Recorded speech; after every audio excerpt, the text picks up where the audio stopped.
Back to news online.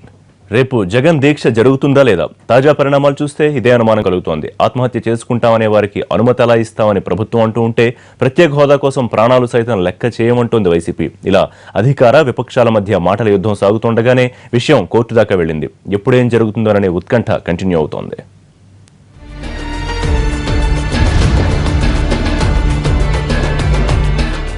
ఆంధ్రప్రదేశ్కు ప్రత్యేక హోదా కోసం వైసీపీ అధినేత జగన్ తలపెట్టిన ఆమరణ దీక్షకు అనుమతి విషయంలో అధికార ప్రతిపక్షాల మధ్య మాటల యుద్ధం కొనసాగుతోంది.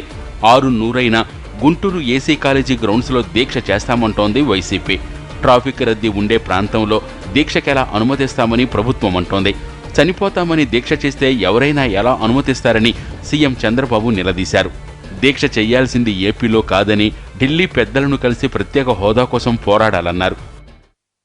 ఎవరన్నా అమలు నిరాహార దీక్ష చేస్తానంటే ఇస్తారండి పర్మిషన్? నువ్వు చేస్తానంటే ఇస్తారా? చట్టాలు మీకు పర్మిట్ చేస్తుందా?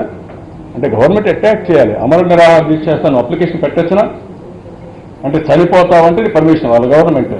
నువ్వు ఇస్తావా పర్మిషన్? నువ్వే ఒక కమిషనర్ ఆఫ్ పోలీస్ అంటావు, నువ్వు ఇస్తావా చనిపోతాన్నాడికి? దీక్షకు ప్రభుత్వం అనుమతి ఇవ్వకపోవడంపై వైసీపీ మండిపడుతోంది. పోలీసుల అనుమతి నిరాకరణ రాజకీయ కుట్రేనని విమర్శిస్తోంది. ఐజీ సంజయ్ను కలిసిన వైసీపీ నేతలు దీక్షకు అనుమతినివ్వాలని కోరారు. గుంటూరు నగర పోలీసుల తీరుపై ఆయనకు ఫిర్యాదు చేశారు. ప్రజల ఇబ్బందుల దృష్ట్యా వేదికను అమరావతి నల్లపాడుకు మధ్య మార్చుకోవాలని ఆయన సూచించారు. అయితే కోర్టు అనుమతితోనైనా చెప్పిన చోటే దీక్ష చేస్తామని అంటోంది వైసీపీ. ఏది ఏమైనప్పటికీ కూడా ఈ నిరాహార దీక్ష కొనసాగడానికి మరి వైఎస్ఆర్సీ పార్టీ ముఖ్యంగా జగన్మోహన్ రెడ్డి గారు చేయడానికి నిశ్చయించామనే విషయాన్ని తెలియజేస్తున్నాం. అయితే చట్టానికి మేము లోపడిన మనుషులం, చట్టబద్ధంగా ఆలోచన చేసే మనుషులం.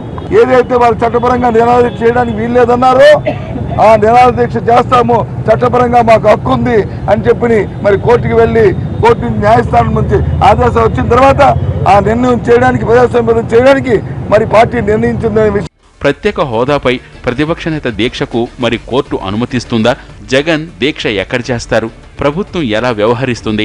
ఈ ప్రశ్నలు ఇప్పుడు ఉత్కంఠను రేకెత్తిస్తున్నాయి.